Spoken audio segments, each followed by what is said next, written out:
Tour Café llega a ustedes gracias al auspicio de... Sin depósito inicial y sin ir al banco. Banco del Pacífico, innovando desde 1972.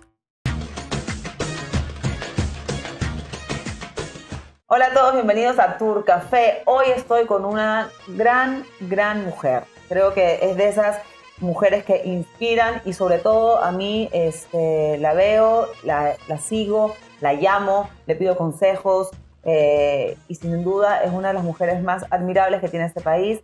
Tuitera, activista, defensora de los derechos de los LGBTI y de todas las cosas que ella realmente profesa. Es un placer tener a mi lado a Silvia Buendía. Oye, hasta que me invitaste al café, loca. Tienes años invitándome al café. Pero sí, hemos querido conversar mucho tiempo.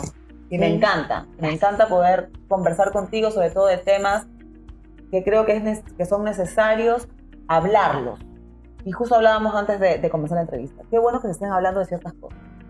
Y uno de ellos que está en la actualidad muy denso es el tema del aborto, ¿no? Quiero un poco, antes de empezar a preguntar cosas específicas, que la gente sepa en nuestro país cómo está el tema del aborto. El aborto en el Ecuador está despenalizado. En dos. Sí, exactamente. Está despenalizado por causales. Es decir, en el Ecuador, y esto es lo que la gente a veces no sabe, a veces la gente dice, cuando conversa conmigo, inclusive cuando debate conmigo, no, es que no se puede despenalizar el aborto porque la Constitución, el artículo 45, dice que se defiende la vida, toda vida desde la concepción. Entonces no puede haber aborto. No, no es cierto. Eso no dice la Constitución. La Constitución, en el artículo 45, habla de niños, niñas y adolescentes, de su cuidado y su vida desde la concepción, pero para eso tienes que ser niño, niña y adolescente. Y la Constitución, en el artículo 43.3, también habla de que un grupo de atención prioritaria es la mujer embarazada. Entonces, ¿qué dice ese artículo, ese numeral 3? Cuando una mujer está encinta, su vida y su salud es prioritaria. Es decir, está acá con respecto a cualquier otra persona o cosa. Si está acá la mujer embarazada, el feto, el embrión, el no nacido, está un poquito más acá. Por eso es que en el Ecuador, en el artículo 150 del Código Orgánico Integral Penal, existen dos causales para que una mujer que está acá, que es sujeto de derechos, pueda interrumpir su embarazo, a pesar de que esto va a costarle la vida a este ser que todavía está en formación. Entonces, este es un tema sumamente delicado, pero importante. Ahora, ¿desde cuándo el Ecuador tiene despenalizado el aborto? Desde el año 1938, con el Código Penal del general Alberto Enríquez Gallo, porque se consideró que había por lo menos algunas circunstancias que debían revisarse y no mandar a la cárcel a cualquier mujer siempre. ¿Cuáles son esas circunstancias? En el caso de que la vida o la salud de una mujer esté en riesgo y esté encinta, y es el embarazo el que le está causando el riesgo para su salud o su vida, ahí esa mujer puede acceder a un aborto y no es punible, es legal. O también en el caso de una mujer que ha sido violada, que está encinta y que tiene una discapacidad intelectual. Solo si tiene una discapacidad intelectual. Solo si tiene una discapacidad intelectual, y en el código de Alberto Enríquez Gallo decían demente o idiota. Cuando se codificó nuevamente en los años 70 el Código Penal, también dijeron demente o idiota. En el año 2013, cuando se comienza a hablar de este tema, algunas asambleístas dicen vamos a despenalizar el aborto para que sea en todo caso de mujer violada. No tiene que ser una mujer con discapacidad intelectual. No se consiguió en ese momento y lo que hicieron fue cambiar esas dos palabras. Demente o idiota por mujer con discapacidad intelectual o con discapacidad mental. Entonces lo que te quiero decir es que en 70 años, 80 años, lo único que se consiguió para modernizar ese artículo es cambiar dos palabras para que venga a significar más o menos lo mismo. Es decir, que hoy, vamos a ser crudos para que la gente pueda entender. Si hoy violan a una niña, 8, 9, 10, 4, 5, 6 años, que no tiene ninguna discapacidad intelectual, no está despenalizada. Si esa niña está embarazada, y claro, la edad de consentimiento para tener sexo son 14 años en el Ecuador, es decir, cualquier niña menor de 14 años que ha tenido sexo con un adulto, aunque ella aparentemente lo haya consentido y haya sido voluntario, se considera violación. Entonces, menos de 14 años, toda niña ha sido violada. Toda niña ha sido violada si menos de 14 años ha tenido un contacto sexual con adulto. Pero no puede abortar en el caso de su decisión si es que no tiene discapacidad intelectual. Te voy a decir lo que yo sé y lo que sucede en el Ecuador. En el Ecuador hasta el año 2014, niñas embarazadas, algunos médicos en los hospitales públicos decían, esta niña no tiene el cuerpo desarrollado, se va a morir en el parto. Hay que proporcionarle un aborto. Y abortaban esas niñas, porque era una consideración de salud. Y viste, el código dice cuando su vida o su salud esté en riesgo. Después del año 2014, los médicos se negaron a hacer eso. Y desde ese momento, la niña, aunque esté embarazada a los 11 años, aunque el médico sepa que su cuerpo se destroza con ese embarazo, y no solamente se destroza, sino que hay niñas que mueren en la cesárea, porque su ritmo cardíaco, su capacidad pélvica. ¿Tienes alguna cifra? No, por supuesto. Han muerto? A ver, mira, tenemos unas cifras horribles, no me las sé de memoria, pero ustedes la pueden conseguir si googlean esto que hizo Fundación Desafío, que se llama Vidas Robadas. En Vidas Robadas, un grupo de médicos y de ginecólogas hace un estudio sobre niñas madres y toda la serie de patologías que sufren estas niñas durante el embarazo y sobre todo durante el parto. Muertes, morbilidad, etc. Es espantoso. Y sabes que también trae los testimonios de las niñas. Las niñas en el momento de parir reproducen y reviven la violación. O sea, parte el alma esa situación. Dicen también que puede ser tan traumático como eso el aborto, ¿no? Uh-huh.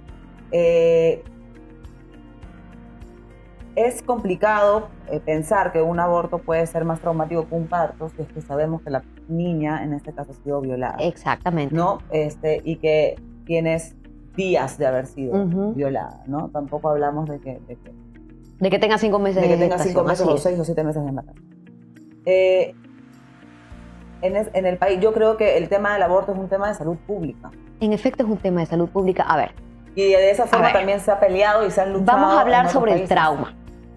Un aborto puede ser absolutamente traumático. Imagínate tú que yo estoy embarazada y yo deseo profundamente esa maternidad y estoy pensando en el nombre que le voy a poner a mi hijo y en lo feliz que voy a ser cuando sea madre.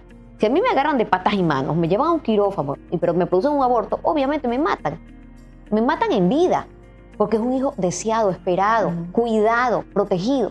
Pero si yo soy una mujer que no quiero tener el hijo, ¿por qué? Porque fui violada, porque me falló el método anticonceptivo, porque me han dicho que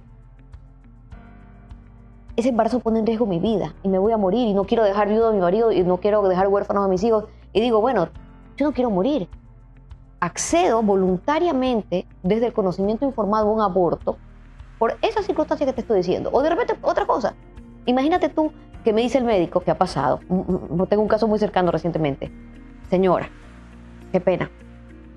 El bebé viene mal. Tiene una cardiopatía que no le va a permitir seguir vivo en el momento en que usted lo dé a luz. Y le digo, bueno, ¿y qué pasa con el bebé? A los pocos minutos se va a poner morado y va a dejar de respirar y no va a poder latirle el corazón y se muere. Yo no quiero seguir, 6 meses más encinta con un bebé que viene con esta malformación que es incompatible con su vida extrauterina. En esas condiciones, un aborto puede representar para mí terminar con una angustia, con un dolor espantoso, inclusive un alivio. Porque no es lo mismo un bebé deseado que un bebé no deseado, que es producto además de violencia. Acá también en la discusión entra mucho el tema moral, ¿no? Porque la gente que está completamente en desacuerdo con el aborto aplica mucho el tema de la moralidad y de las creencias, etc. Yo tengo que preguntarte, porque también mucha gente piensa, no, que Silvia es pro aborto, no sé qué. ¿Tú estás a favor del aborto? A ver, yo no conozco una sola persona que esté a favor del aborto. Esa es la verdad, y yo trabajo con el tema.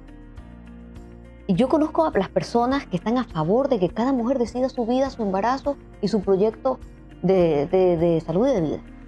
Y te lo digo desde la formación moral mía. ¿De dónde vengo yo? Yo vengo de una mamá que desde que yo tengo 13 años y le pregunto, mamá, ¿qué es abortar? ¿Qué es el aborto? Me dice, mira, esto es el aborto. Uy, no te creo. Y me tocó pues hacer el trabajo en el colegio. Entonces me voy al caso francés con Simone Veil, la ministra de Salud. En esa época no había pues internet, uno estaba en la enciclopedia. Mi mamá era una mujer que leía muchísimo. La dueña de las enciclopedias de mi casa, mi mamá. La dueña de la biblioteca de mi casa, mi mamá. Converso con esta mujer y ella me dice, mira, lo más importante que tú tienes que saber es que nadie, ni el Estado, ni la iglesia, ni la sociedad le pueden decir a una mujer qué hacer con su embarazo. Entonces esto me lo dijo mi mamá cuando yo tenía 12, 13 años. Y por supuesto, yo hice un trabajo extraordinario. Inclusive viene la profesora y me dice, qué bien que expusiste. Hasta pareciera, porque era clase de debate, que tú estuvieras a favor del tema que disertaste. Y le digo, ¿sabes qué? Yo, con todo lo que he estudiado, con todo lo que me he informado, yo estoy totalmente a favor. Toda mujer tiene derecho a decidir. Y ni el Estado, ni la sociedad, ni la iglesia, ni nadie le puede decir qué hacer con su embarazo. Bueno, le dio el shock a mi profesora, pero así me formé yo. ¿Cómo se formó mi mamá? Con una abuela que pensaba igual. Entonces, mi madre y antes de ella mi abuela estaban absolutamente convencidas que la maternidad tiene que ser deseada. Y que el aborto no es un crimen, no es un pecado. Yo no vengo de una familia religiosa. O sea, yo me he criado sin culpas. Yo me he criado con muchísima información, con una especie de pasión por la información, por la lectura, por el conocimiento. Claro, lo que pasa es que el exceso también de esta creencia para mí está muy ligado a la ignorancia o al no querer informarte de alguna forma. Son principios. Entonces, cada quien tiene sus principios y cada quien tiene sus valores. Pero tú tienes que en este mundo ser un poco abierto y tratar de ver más allá y de explorar y de escuchar y de saber más cosas. Oye, cuando a mí no me dicen, quedarte en lo que tú crees. ¿Qué pensaría tu mamá si te escucha hablar? Le digo, mi mamá pensaba igual que yo. Yo soy así por ella. Ah, bueno, pero ¿y no le tienes temor a Dios? No, yo no le tengo temor a Dios. Yo no creo en Dios, no le tengo temor a Dios. No puedo tenerle temor a alguien en el que no creo. Entonces, imagínate. Ah, no, pero es que todo el mundo piensa así. No todo el mundo piensa así. Habrá gente para las cuales abortar es un crimen espantoso. Es legítimo que piensen así. Está muy bien. Nadie está obligado a abortar si hay una ley que despenalice el aborto. Porque no lo hace obligatorio. Lo hace simplemente legal. Aquella mujer que hoy abortaría, aun cuando está criminalizado el aborto, lo va a seguir haciendo igual. Y la que nunca, jamás abortaría, no lo va a hacer por así eso sea legal. Te planteé el tema como un problema de salud pública, ¿no? Porque claro, muchas mujeres también abortan y mueren porque se van a lugares que no están acondicionados, y son que también son las mujeres cifras más pobres, altísimas. más jóvenes, usualmente de estrato rural, sobre todo, que no tienen acceso a un médico o a una médica que pueda tratarlas con todas las condiciones de salubridad que necesitas. Porque el aborto, como una intervención quirúrgica, tiene los riesgos que conlleva una intervención quirúrgica, pero no más que eso. Inclusive, un aborto es 14 veces menos riesgoso que un parto o una cesárea. Bien hecho, con las condiciones de salud y médica. Pero sin esas condiciones de seguridad, te puede matar, te puede enfermar, te puede mutilar, te puede causar una infección espantosa y sobre todo muchísimo dolor. Claro, la parte que está el aborto criminalizado es porque también dicen de que es matar una vida, te convierte en un asesino. Así es. Pero si te convierte en una asesina, ¿por qué no te dan 26 años de prisión, que es lo que te dan con el asesinato? Te dan de 6 meses a 2 años. Entonces, ni siquiera para nuestro Código Penal es lo mismo abortar que asesinar. Ni siquiera lo mismo con el homicidio. Entonces, también vamos a ser un poquito coherentes y pensemos que ni siquiera la legislación penal, que es mucho más drástica en el mundo, en ningún país asemeja con la misma penalidad lo que es un aborto, lo que es un asesinato. Aquí en el Ecuador, mira, son 6 meses a 2 años. Entonces, cuando a mí me dicen es que es asesinato, no es asesinato según nuestra legislación penal, es aborto. Ah, que estás matando una vida. Sí, estás interrumpiendo un embarazo. Es decir, ese feto no va a seguir viviendo. Interrumpes la vida de un feto. Y eso es algo absolutamente claro, que yo no te voy a decir, no es que no es una vida. Claro que es una vida, y es una vida humana además. Porque tú estás embarazada de una vida humana. Ahora, es persona, según nuestra legislación, el inicio de la persona, según el artículo 60 del Código Civil, es el nacimiento. Entonces, ¿es el feto persona? No, no es persona. Ah, no es nada, lo podemos matar. No, tampoco. Porque a renglón seguido, el artículo 61 del Código Civil dice que es objeto de protección, de tutela jurídica. El Estado está obligado a proteger a una mujer embarazada porque esa vida, que todavía no nace, es objeto de protección del Estado. Lo que pasa es que el Estado no puede proteger al feto en contra de los intereses de la salud y de la vida de la madre. Yo creo que es un tema que da para conversar muchísimo, muy polémico. Sin embargo, quiero ser súper reiterativa cuando hablo de que es un tema de salud pública. Hay una realidad que no se puede tapar. Claro. hay una realidad que pasa todos los días. Que en el Ecuador Sí. aborta una mujer cada 12 minutos. Imagínense. Cada una 12 mujer minutos. cada 12 minutos. O sea, desde que nosotros comenzamos a conversar ya hemos abortado por lo menos 2 mujeres en el Ecuador. Entonces, si es así, que es así, es una realidad, tenemos que hacer algo para que esa realidad cambie. Y no se hace, creo yo, simplemente criminalizando algo. No, eso no Tiene que soluciona. ver un trabajo desde la parte de educación, Ujú. en la parte social. Es un proceso que toma tiempo. Que toma tiempo, pero Y hay que hacerlo. definitivamente la forma de manejarlo a través de la criminalización. Minimalización. Es Turcafé, pero parece que estoy tomando otra cosa. No, no creo que sea la correcta. Entonces, partamos siempre mirando un poco más allá de lo que ven nuestros ojos. Por eso digo que es importante leer, instruirse. Siempre Conocer. repito, ver un poco más allá de lo que vivimos nosotros. Si no, sería muy fácil. Por eso que es tan fácil juzgar a la gente. Yo quiero cambiar completamente de tema con Silvita, porque hay muchísimas cosas por conversar. Correcto. Pero nos vamos a ir a un corte comercial y ya regresamos. Siempre hay una nueva forma de hacer las cosas, porque lo instantáneo es la nueva tendencia. El mundo cambió y tu banco también. Por eso te presentamos Onboard BDP, la nueva aplicación de Banco del Pacífico para abrir una cuenta de ahorros desde donde estés, en pocos minutos, sin trámites, con reconocimiento facial, geolocalización, sin depósito inicial y sin ir al banco. Banco del Pacífico, innovando desde 1972. ¿Sabías que desde los 25 años tu cuerpo empieza a perder colágeno? Llegó al Ecuador el mejor colágeno, colageína de Nature's Garden. 100% con colágeno hidrolizado. Ya saben, colageína de Nature's Garden.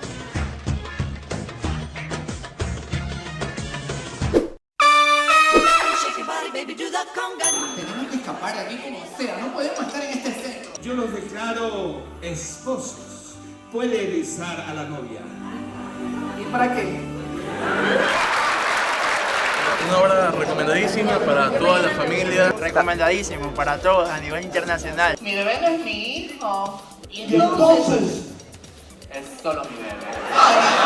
Yo pasé riéndome todo el rato, de verdad. Estuvo muy divertido. Mi bebé es mi marido, pues mi marido. ¡A la fila! Años diciendo eso y era hora que lo sepamos también.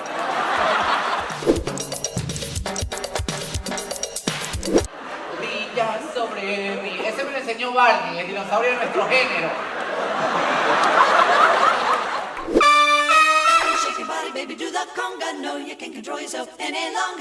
No saben lo que estoy haciendo porque que ya llegó del Banco del Pacífico Onboard. Facilísimo abrir tu cuenta de ahorros porque lo puedes hacer sin trámite, sin depósito inicial y lo mejor, sin ir al banco, todo desde acá, porque lo digital es lo máximo y el Banco del Pacífico mucho más, ya saben. Gracias por seguir con nosotros y seguimos con Silvita. Buen día. Oye, Silvita, ¿te molesta recibir tantas contestaciones, tantas peleas por Twitter? ¿Qué te voy a decir? Hay días que lanzas el teléfono y no quieres más. A ver, lo que pasa es que yo en el Twitter empecé en el año 2011, creo. Y empecé justamente porque a mí me saca Twitter Ecuavisa, porque estoy en el programa Así Somos, Así pues, Somos. ¿no? Entonces, a mí, desde el año 2011 me están sacando de la madre, desde las 6 de la mañana, todos los días. Estoy ya 2018, ya estoy Bloqueas a recurtida. mucha gente. Solamente bloqueo. A ver, en la época del correísmo, del troll center correísta, sí tenía que bloquear algunos trolls porque era... O sea, yo llegaba, prendía mi vaina de Twitter y tenía 2000 menciones. Así no se puede. Así no se puede. Entonces, please, bloquear. Ya, actualmente solamente bloqueo a aquella persona que es insistente, que insulta muchísimo o que escribe con unas faltas ortográficas espantosas y todo en mayúscula porque me irrita los ojos. Ahí sí, pues no tengo que escucharla, no tengo que leerla. Pues no, además que cuando escriben esas faltas ortográficas horribles, me retumban el cerebro y después no puedo dormir. Yo soy un poco sensible a esta Y en vaina. tu familia no te dicen, ya, para, no seas tan Hoy mi peleona. marido me dice, ¿hasta qué horas? Y digo, ya un ratito más juntos. No, me dice, ya para. Entonces ya hemos quedado en que hasta tal hora yo ya tengo que dejar las redes sociales y es saludable también. Porque hay vida más allá de las redes sociales. Claro, por supuesto que sí. Y de todas las luchas que has emprendido, Ujú. ¿cuál ha sido la más complicada para ti? A ver, mis temas son complicados. No porque los temas en sí sean complicados, sino porque la percepción de la gente siempre ha sido de tabú. Entonces yo, ya te digo, redes sociales, televisión, medios de comunicación desde el año más o menos 2008, después 2009, 2010. Esa fue la época complicada, porque en esa época, inclusive yo tenía amigas mías, conocidos míos, periodistas conocidos, conocidísimos, juristas, profesionales, gente de todos los ámbitos que me decían, yo opino como tú, pero eso no se puede decir. Hoy día se dice, hoy día se escribe, hoy día tenemos autoridades que te lo dicen. Tenemos autoridades, tenemos la ministra de Salud, tenemos asambleístas, tenemos activistas, tenemos juristas, tenemos al presidente del Colegio de Abogados, Ramiro García, que lo dice, tenemos al defensor público, Ernesto Pazmiño, que dice que hay que penalizar el aborto, las personas LGBTI, las comunidades, tenemos sentencias que ya nos dicen que somos familia. O sea, esto es una fiesta realmente. El tema de la igualdad me gustaría conversarlo, porque las veces que yo he tratado el tema de género, siempre ha sido con entrevistados que obviamente han optado y son homosexuales, trans, pero hablarlo con una mujer heterosexual me parece interesante porque no tienes que ser homosexual para defender la causa. Eso sí, ¿ya? No te entiende la gente. O sea, hasta ahí no llegan. No, pero realmente es como que yo, entonces, no sé, pues yo no puedo defender la injusticia porque no sé por qué tienes que ser algo para poder defenderlo. Oye, mi amiga Pepita de Ceballos, ella es una gran activista y luchadora por las personas que están enfermas, los niños enfermos terminales. Ella no es una niña enferma terminal. Ella es una señora sana, ya. Entonces, yo no soy gay, lo he dicho abiertamente, porque si fuera gay realmente lo diría, no tendría ningún problema en decirlo. La gente de rescate animal no son animales, son amantes de los animales, les gustan. Yo simplemente, al igual que tú, creo que luchamos para que todo el mundo tenga los mismos derechos, que es básicamente eso. ¿Cuáles son los derechos que siguen siendo negados a las personas con diferente orientación? A ver. Que quiero que lo escuchen, porque no es una exageración. Ya, depende. En nuestro marco jurídico, que es totalmente vanguardista y súper de avanzada, desde el año 2008 te puedo decir que hay una constitución que tiene un artículo, que es el 11.2, que dice no puedes disminuir ni discriminar a nadie ni conculcarle los derechos por ningún tipo de motivo. Y ahí está su sexo, su edad, su grupo etario, yo qué sé, pues su etnia, su color de piel, su etcétera, etcétera. ¿Lo dice? ¿Sucede? Todo. Y entre esas cosas está orientación sexual e identidad de género. Lo dice. ¿Sucede? No sucede ni siquiera en la Constitución.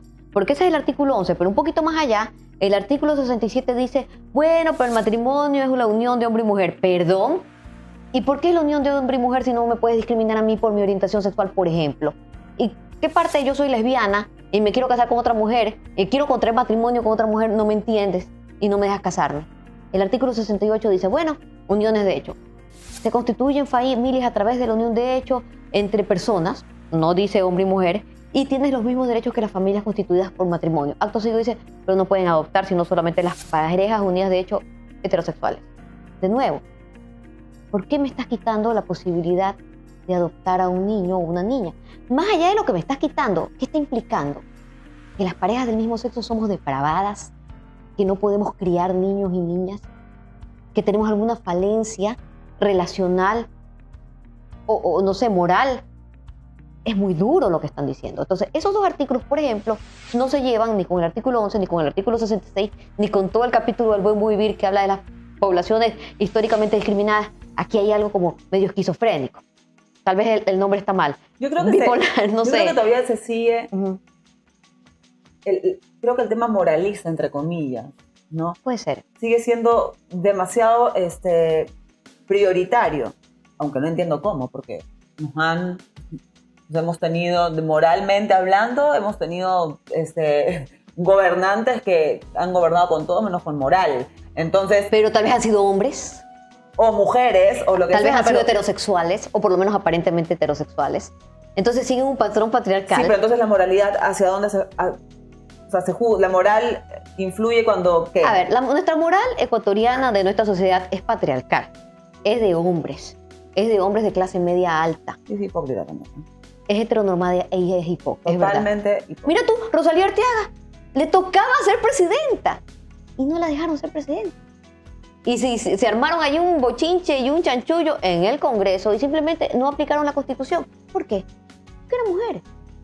Si hubiese sido un vicepresidente el día de a ese le tocaba. No sucedió. Y ese es un clarísimo ejemplo. Recién 20 años, más de 20 años después, le ponen el retrato a esta señora admitiendo que en efecto ella fue presidenta durante un par de días o no sé, creo que algunas horas. Eso es lo que somos, de ahí venimos. Esa es nuestra matriz social. Entonces, todo este discrimen que existe para las personas LGBTI en este momento no necesariamente vienen de una ley o de un marco jurídico que ya viste que está patuleco, sino de cómo somos. Mira, no nos olvidemos, en el Ecuador hasta el año 1997 las personas LGBTI éramos delincuentes, no éramos ciudadanos. ¿Cómo puedes tú luchar por los derechos de tu condición cuando tu condición, solamente tu condición, ya te puede mandar preso? ¿Sabes cómo puedes luchar? No puedes luchar. No puedes. ¿Cómo puedes? No puedes. Recién en el 97 dejamos de ser delincuentes. Recién en el 98, en la Constitución de 1998, nos ponen ahí, creo que en el artículo 30, no se puede discriminar, entre otras cosas, orientación sexual. ¿Tú crees que los asambleístas constituyentes del 98 se dieron cuenta qué significaba orientación sexual? No tenían idea. Claro. No sabían lo que estaban haciendo. Tampoco. No se conocía. Pero bueno, activistas LGBTI de esa época lo consiguieron. Se dio. Y recién por el año 2000, las organizaciones comienzan a querer tener presencia mediática. Yo me acuerdo que yo en el año 2006, yo estaba viendo con Carlos Vera un programa que tenía que se llamaba Cero Tolerancia los domingos, Ecuavisa. Y me acuerdo que ese día había invitado a una muchacha pilísima, que a mí me encantaba, que se llama María Paula Romo. Todo del año 2005 más o menos, 2006 creo que 2005. Y está María Paula Romo en Cero Tolerancia conversando con este hombre. Y Carlos Vera así, vi las preguntas, pues no. Estaba feliz porque María Paula es inteligentísima, qué chévere, pero de repente en un momento dado Carlos Vera le dice, María Paula, yo a usted le tengo muchísima admiración porque usted es capaz de decir aquí y ahora y decirlo públicamente que usted está, por ejemplo, a favor del aborto o a favor de estas personas así, homosexuales. Carlos Vera. Entonces María Paula le dijo, yo no estoy a favor del aborto, estoy a favor que una mujer decida qué hacer con su vida. Y es lo mínimo que un ser humano se puede permitir. Y con estas personas, son seres humanos y necesitan tener los mismos derechos. No, porque no somos iguales, no, todos somos iguales. Esa fue la primera vez que yo escuché esos temas en televisión abierta. Un domingo, Cero Tolerancia. Y yo me acuerdo que Carlos Vera la escuchaba y decía como sí, me hace sentido, pero ya tengo un clic aquí, ya no sé qué, algo me está pasando, me está temblando todo. Tiene sentido lo que, pero no me entra, todavía no puedo, ¿no? Me ha costado muchísimo. Pero ella fue la primera persona que yo escuché en televisión que pudo hablar de aborto y de todos estos temas desde los enfoques de derechos humanos. Porque antes en televisión, en la prensa, en la radio, solamente tocabas estos temas desde, por ejemplo, los LGBTI siempre en la Crónica Roja. Mataron a un travesti. Ahí estaba Wendy en la perimetral, la hicieron pedazos, la mutilaron, la violaron, la mataron. Éramos sección Crónica Roja. Solamente en ese lugar estábamos. Y la gente, ninguna alarma social. ¿Por qué? Porque era una transexual, un maricón, yo qué sé. Se merecía morir por la vida que llevaba. Aborto, solamente hablabas de aborto, haciéndole la entrevista a una mujer, tapándole la cara, distorsionándole la voz en televisión y que ella diga, es el peor de los crímenes, nadie lo haga, yo me arrepiento. Nunca, jamás, desde un enfoque de salud pública, de derechos humanos, de una decisión informada, consensuada, legítima. Recién en el año 2010, 2011, cuando yo estoy en Ecuavisa, me dicen, este tiene que ser un programa polémico. Y digo, bueno, pues hablemos de lo más polémico. Ya, pero ¿quién puede hablar? Yo puedo hablar, yo hablo. Y con Juana Guarderas, con Dayana Pazley, comenzamos a hablar estos temas desde el enfoque de derechos humanos. Y en ese momento algunas compañeras mías me decían, yo estoy totalmente de acuerdo contigo, pero no lo voy a decir en público. Hoy lo dicen en público. Y eso es una maravilla y eso es una victoria. Sí, hay mucho miedo. Es lo que hablábamos hace poco, ¿no? De cómo somos como sociedad. Nos da miedo decir lo que realmente pensamos porque creemos, tontamente creo yo, que somos lo que la gente cree de nosotros. Bueno, eso así nos han criado. Nos han criado de esa forma. Es difícil salir de eso. Pero creo que hay que hablarlo para poder avanzar. Lo que pasa es que, yo vengo de una familia en la que esto se hablaba en la mesa de comedor. Y yo también. Y seguramente en mi casa hay mucha gente que está en desacuerdo conmigo, pero lo hablo. Sí. Y tengo y tenemos nuestras diferencias. Y no quiere decir de que mi mamá seguramente está en contra de lo que yo digo, más que en contra, en desacuerdo con lo que yo digo, pero me respeta y me sigue amando tal cual. Yo creo que tenemos que dejar las pasiones. Lo que pasa es que era muy difícil tener este debate de ideas que me parece maravilloso, que ahora lo tenemos en todas las mesas, en todas las familias, en todos los medios de comunicación, en todos los portales de opinión. Hablemos del aborto. Me parece excelente, porque hace 10, 15 años no se habla de ningún lado. Y de lo que tú no hablas no existe. Entonces teníamos clavado en el corazón de nuestra comunidad un problema de salud pública horrible. Y todo el mundo sabía de alguna mujer que había abortado. Yo conozco familias, parientes, amigas, vecinas, compañeras de trabajo, todo el mundo conoce. Ah, y por cierto, si tú no conoces a una mujer que haya abortado, será que de repente no confía en ti y no te lo ha dicho. Pero de que hay. Entonces, ¿qué sucedía? Que sabíamos inclusive a qué médicos ir. Mi mamá me contaba que en el barrio de ella, yo 50, 60, había un médico en el barrio en el que todo el mundo sabía que tocabas la puerta, de tal manera iba y las chicas entraban a veces con uniforme de colegio y salían unas horas después caminando lentamente, venían de un aborto. Todo el mundo lo sabía. Nunca le cerraron el consultorio. Era un hombre respetado y respetable. Las chicas también acudían a este lugar. Se sabía, se toleraba, siempre y cuando tú lo digas en silencio y te avergüences. Claro. La sociedad en este momento nos está castigando a quienes hablamos de este tema, cada vez menos, hay que decirlo. Porque tenemos cada vez la desfachatez de decirlo. Exacto. Adicionalmente, hay más valientes. Digamos. Oye, yo me acuerdo en el Universo, en el año 2010 creo, Plutarco Naranjo, ex ministro de Salud, él en la columna del Universo dijo, es necesario e imperativo despenalizar el aborto porque es un problema de salud pública. Y yo, ¡ay, Plutarco Naranjo, qué bacán! Pero claro, Plutarco Naranjo, vaca sagrada, político viejo, gran médico, muy respetado y muy respetable, que había inclusive detentado la cartera de salud, podía darse el lujo de hacerlo. Es que, insisto, o sea, es una realidad, es algo que pasa. Entonces, nuestro gran problema como sociedad siempre ha sido el negarnos a ver lo que pasa. Sí. Pero mira, esos aliados nos han hecho mucho bien. Ah, por supuesto. Esos aliados, sobre todo profesionales destacados, políticos, grandes juristas, grandes vacas sagradas de sus ámbitos, por ejemplo, y tiene que ver también el que sean hombres.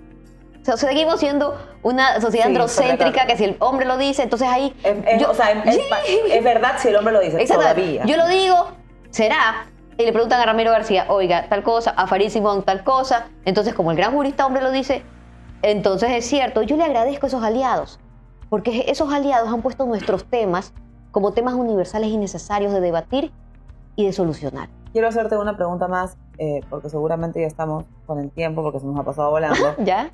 Y es sobre el matrimonio igualitario. Correcto. Ya, porque el matrimonio, hablando de los derechos y todo, tenemos amigos en común que están, que no pudieron tener, o sea, no pudieron casarse aquí, ¿no? Ah, claro. Pame Troya sigue luchando. Ah, no, ya se va a casar aquí. Ya se va a casar acá, pero ¿en qué estado está? Y de hecho, la Constitución acá en Ecuador debe, ya por obligación, por un mandato de la... corrígeme, por favor, porque esos términos legales de también... la opinión consultiva 24. Pero en Costa Rica. Eso, la opinión consultiva 24 de la Corte Interamericana de Derechos Humanos. Correcto. Le dio casi explícitamente la orden a que los países que todavía no tenían el matrimonio igualitario, ¿cuánto faltan? A ver, falta menos de lo que la gente cree por lo siguiente. En la Corte Constitucional teníamos sobre todo 3 casos emblemáticos con temas de derechos humanos LGBTI.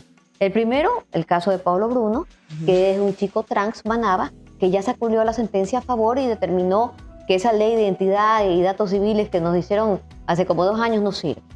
Tiene que haber un cambio para las personas con identidad transexual que sea desde la partida de nacimiento y que identifiquen todos sus documentos de identificación personal. Es una sentencia muy linda, muy grande, muy chévere, que dice no puede haber ningún tipo de distinción y no puede haberla tampoco por identidad de género. De ahí vino lo que acaba de salir, la sentencia del caso Satia. Es una sentencia fantástica que habla sobre maternidades lésbicas homoparentales, pero también habla sobre cualquier tipo de paternidad o maternidad homoparental que tenga hijos. Lo que hablábamos, ¿te acuerdas que yo ese texto antes de publicarlo se lo mandé a Silvita para que me lo revisara? Y hablábamos lo que salía en la Constitución, de que pueden ser padres, en ningún momento dice no puede ser, no puede. Y sobre todo porque no estamos hablando de adopción, estamos hablando de filiación. Así es. Estamos hablando que parejas casadas unidas de hecho se presume la paternidad y maternidad de cualquier hijo o hija que ha sido procreada dentro de esa unión. Entonces no sale la sentencia de ese caso Satia, pero lo maravilloso es que nos sale con la opinión consultiva 24 de la Corte Interamericana de Derechos Humanos que habla justamente de parejas homosexuales, familias homoparentales, hijos de familias homoparentales e identidad de género. Y entre todas las linduras que dice, habla del matrimonio y dice que todos los países del pacto, Ecuador es un país que pertenece al Pacto de San José, tienen que asumir dentro de su legislación esas dos figuras. La de unión de hecho, si es que alguien quiere unirse de hecho, y la del matrimonio, si es que lo que quieres es matrimoniarte, ¿no? Porque de repente alguien quiere nada más unirse, otras personas quieren, no, yo quiero casarme, otras cosas quieren ser novios para siempre, pero tienen que poder decidir. Entonces, lo bello de esa sentencia es que el presidente, el doctor Ruiz, presidente de la Corte Constitucional, dice, vamos a asumir dentro del bloque constitucional esta opinión consultiva y la convierte en ley del Ecuador y parte de la Constitución. Entonces, de ahora en más, esto tiene que pasar y tiene que ser ley. Solo nos falta una sentencia, que es la de Pamela Troya y la de Gaby Correa, que está en este momento en veremos, porque seguramente la jueza en este momento no quiere dar paso. Es una jueza ultraconservadora, que ha tenido 5 años para decidirse, no lo ha hecho. No creo que ni siquiera nos la niegue, debería de negárnosla. La van a sacar de la corte así, sin pena ni gloria, sin haber hecho su trabajo. Qué pena, caso emblemático, tenía la posibilidad.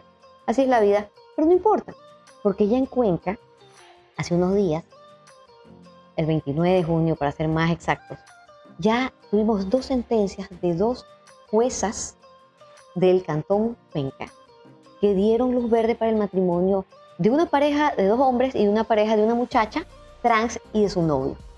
¿Y en qué se basaron? En la opinión consultiva 24 de la Corte Interamericana de Derechos Humanos. Entonces ya está sucediendo, ya está pasando. Y mañana será otro juez, mañana será otra jueza, y eventualmente vamos a tener otra corte y va a tener que fallar a favor del matrimonio igualitario. Esto es cuestión de tiempo. Tal vez poco tiempo. Y lamentablemente eso tuvimos poco tiempo, porque se quedaron tantos temas por tocar que hubiese querido seguir conversando contigo. Otro café. ¿Sabes qué? Otro café, otro turcafé, una segunda parte. Y a la gente que nos está viendo que tal vez no está de acuerdo con nada de lo que hemos hablado, gracias por vernos y de hecho vuélvanos a ver, porque definitivamente para poder avanzar como sociedad tenemos que entrar a discutir, a debatir con todas las opiniones y sobre todo no creer que solamente lo que nosotros pensamos o creemos es lo correcto.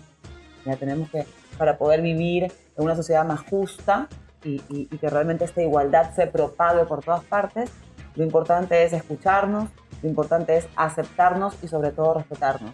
Muchas gracias, Silvia, por haber estado conmigo. Qué rico café. Me encantó conversar contigo y a ustedes nos vemos el próximo.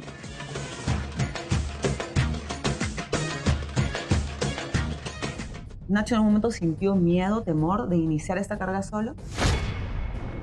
¿Pensaste demasiado tiempo antes de tomar la decisión de separarse? Si supieras que no, o sea, yo creo que yo estuve hasta el final bastante comprometido con el dúo, a pesar de que quizás mi compañero no tenga esa misma percepción. ¿Qué tan grave es la crisis en Venezuela? Si el presidente de Venezuela se para aquí a decirnos nosotros que las cosas están bien en Venezuela y que van hacia un buen rumbo, entonces yo pienso que es una persona que tiene demasiado descaro. Todavía no puedes entrar a tu país, ¿no? La última vez tuve que salir ilegal.